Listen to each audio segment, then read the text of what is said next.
Hi friends, welcome back to study classes. तो उम्मीद करते हैं आप सभी बहुत बढ़िया हैं, एकदम मजे में हैं। और आज आपके साथ जुड़े हैं एक नया टॉपिक डिस्कस करने के लिए। बहुत इंटरेस्टिंग टॉपिक है और अक्सर न्यूज में रहता है। टॉपिक का नाम है जी disinvestment approaches and challenges. तो अक्सर आप न्यूज में सुनते होंगे कि सरकार जो है अपनी कोई पब्लिक सेक्टर अंडरटेकिंग को बेचने वाली है, डिस इन्वेस्ट करने वाली है, प्राइवेटाइज करने वाली है। तो उसी से जुड़ी कुछ बातें आज आपके साथ बहुत ही जल्दी से डिस्कस करने वाले हैं। तो आइए डिस्कशन को स्टार्ट करते हैं। तो माय डियर फ्रेंड्स, आगे बढ़ने से पहले एक बार जल्दी से आपको हमारे कोर्सेज के बारे में भी बता देते हैं। तो पेपर 1 जो कि जनरल पेपर है, उसके लिए हमारे पास है मिनी कॉम्बो पैक और कंप्लीट कोर्स।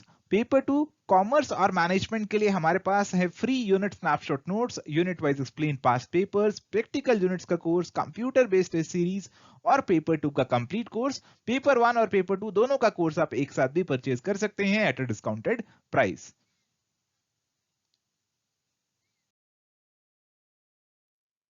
तो डिसइन्वेस्टमेंट क्या है? देखो, डिसइन्वेस्टमेंट का मतलब है कि सरकार ने जो पैसे अपनी सरकारी कंपनियों में लगा रखे थे, उस पैसे को सरकार वापस से उसमें से डिसइन्वेस्ट कर रही है, निकाल रही है। यानी कि अपनी कंपनीज को, अपने एसेट्स को सरकार यहां पे बेच रही है।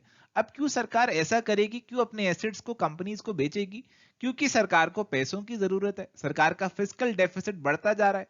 फिस्कल डेफिसिट मतलब जब सरकार बजट लेकर आती है, उसके अंदर सरकार के पास रेवेन्यू के कम साधन होते हैं और खर्चे सरकार के जो होते हैं वो ज्यादा हो जाते हैं। अगर खर्चे आपके ज्यादा हैं, रेवेन्यू कम है, तो उसके लिए आपको फिर भरपाई करनी पड़ेगी। और भरपाई के लिए पैसा आएगा कंपनीज को बेचकर, या फिर आपकी कुछ और रिक्वायरमेंट्स हैं, या फिर आप जो है अपने रेवेन्यू को बूस्ट करना चाहते हैं। इन सभी कारणों के लिए आप डिसइन्वेस्टमेंट का सहारा लेते हैं। आप अक्सर देखेंगे भी कि आपका जो बजट है उसके अंदर एक स्पेसिफिक टारगेट सेट किया जाता है कि ये हमारा डिसइन्वेस्टमेंट का टारगेट है इस फाइनेंशियल ईयर के लिए।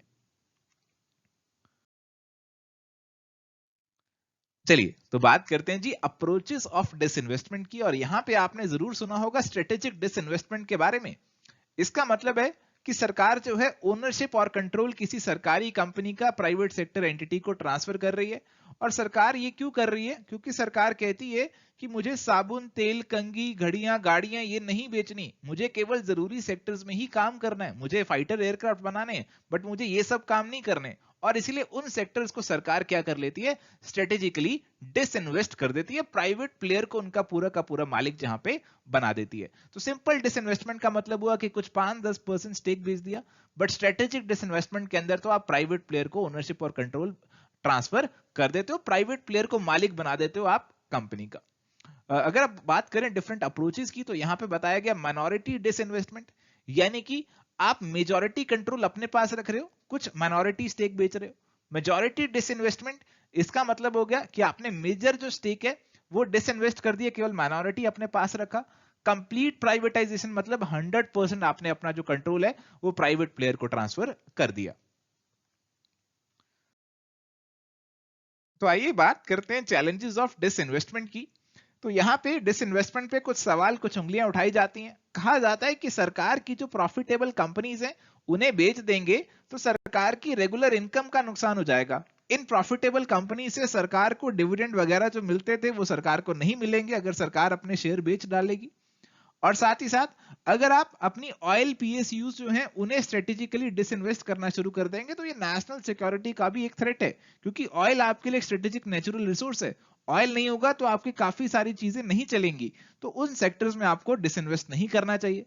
और साथ ही साथ जो उन कंपनीज के अंदर लोग काम कर रहे हैं, वर्कर्स काम कर रहे हैं, उनकी सोशल सिक्योरिटी को लेकर भी सवाल उठाए जाते हैं। और ये भी कहा जाता है कि डिसइन्वेस्टमेंट का मतलब तो ये है कि आप घर का खजाना बेच रहे हो और उससे अपना घर चला रहे हो। आपके पूर्वजों ने कुछ खजाना इकट्ठा किया था, आप उस खजाने को बेच रहे हो, आप उनकी पूंजी को बेचकर अपना घर आज चला रहे हो। तो ये एक बुरी बात है, ऐसा यहां पे कहा जाता है। इसके साथ ही अगर आप कंप्लीट प्राइवेटाइजेशन करते जाएंगे तो प्राइवेट मोनोपोलीज बन सकती हैं और लोगों से मनचाहा दाम चार्ज कर सकती हैं गुड्स और सर्विसेज का। तो ये भी एक रिस्क है। तो इन सब चीजों को लेकर सवाल उठाए जाते हैं डिसइन्वेस्टमेंट के ऊपर। तो यहाँ पे माय डियर फ्रेंड्स हमारे पास एक प्रैक्टिस क्वेश्चन है। तो इस क्वेश्चन को आपने सॉल्व करना है और अपने आंसर्स को कमेंट्स के थ्रू हमारे साथ जरूर से शेयर करना है।